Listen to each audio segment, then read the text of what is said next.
خۆشەویستان بەدانەکە و ئێوارەکە و ژۆ سەرجەم هێز و توانای خۆتان خستەکار بۆ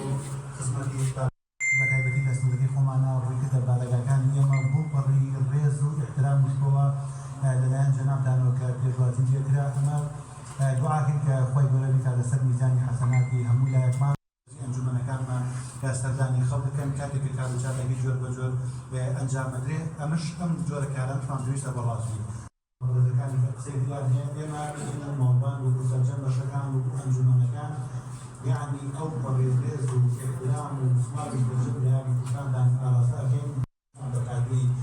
نمونەی هەیە ئێمە چەند ڕۆژێکی تر چەند ڕۆژ ئەوەی مۆسەسی من فەرمی کافی بوو بەڵام خاڵێکی زۆر زانکۆتان ئۆفەرسی کردن فەسڵ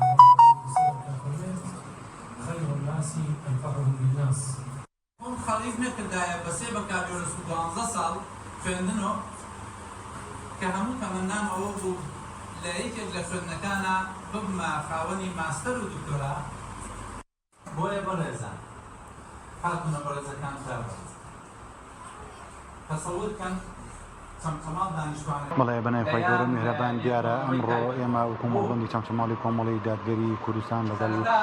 ئەنجومەنەکانی چەمچەماڵ و شۆڕش و تەکێت تەبعاً لەگەڵ ڕێکخراوە قوتابیانی کوردستان لەگەڵ جۆر بە جۆرەکانی بەشە مجاوازەکان هەڵساین بە خەڵاتکردنی ئەو مامۆستا بەڕێزانەی کەوا لە ماوەی دە ڕۆژە ڕابردووە خەریکی پرۆژەی زانکۆلاین بوون لە سنوورەکەمان جیاوازی ئێمە لەگەڵ ڕێکخراوەکانی تر ئەوەیە کە ئێمە لە ماوەی ئەم دە ڕۆژەی ڕابردووە بەشە و دە ڕۆژە خزمەتی قوتابیان و خوێندکارانی سنوورەکەمان نبوون بێ بەرامبەر ڕۆژەی زانکۆلاین پرۆژەیەکە کە خزمەت بە قوتابیان و خوێندکارانەکە ئێمەش بۆ پڕی توانای خۆمان و لەگەڵ ئەم مامۆستا بەڕێزانی کەوە لێرە حوزوریان هەیە ماوەی ئەم دە ڕۆژە لە خزمەتیان نبوون. بسم الله الحمد لله والصلاة والسلام على رسول الله ئێمە لە لقی شۆڕشی ڕێکخراوەی قوتابیانی کوردستان ماوەی 20 ساڵە لە خزمەت ئەو خوێندکارانین کەوا پۆلی 12 بە سەرکەوتووی ئەبڕن و ئەچنە زانکۆ لە پرۆژەی ڕێگای زانکۆ دیارە ساڵانە ئێمە وەکو لقی شۆڕشی ڕێکخراوەی قوتابیانی کوردستان بەشێکی بەرچاو لە قوتابیانی سنوورەکە سەردانمانەکەن بۆ ڕاوێژکردن و ڕێزبەندیکردن و پڕکردنەوەی فۆرمەکانیان سوپاس بەخوا ئێمە ماوەی چەند ساڵێکە بووینەتە جێی بتمانەی خوێندکاران دیارە سەرجەم خوێندکارەکان لە هەموو سنووری چەمچەماڵ ڕۆمان تێکەن هەم لە لەقی شۆڕش هەم لە ناوەندی چەمچەماڵ ئێمە ستافێکی 50 نەفەریمان هەیە کەوا بە درێژایی کارەبوونی زانکۆڵای لە خزمەت قوتابیاندا دیارە ئێمە لە سنووری قەزای چەمچەماڵە لە سێ شوێن زانکۆلایمان پڕ کردووەتەوە لە خزمەتی خوێندکارانی دەرسی پۆلی 12 بوون دیارە ئێمە بۆ ماوەیەکی زۆرە لەم سنوورە بەردەوامی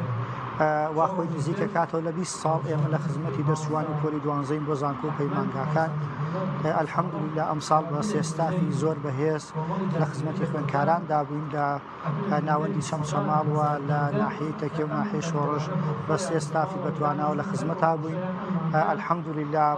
ئێمە فۆرمان بۆ سەدان کەس پڕ کردوێتەوە و ڕاوێژکاریمان بۆ کردوون فۆرمان بۆ پڕ کردوونەتەوە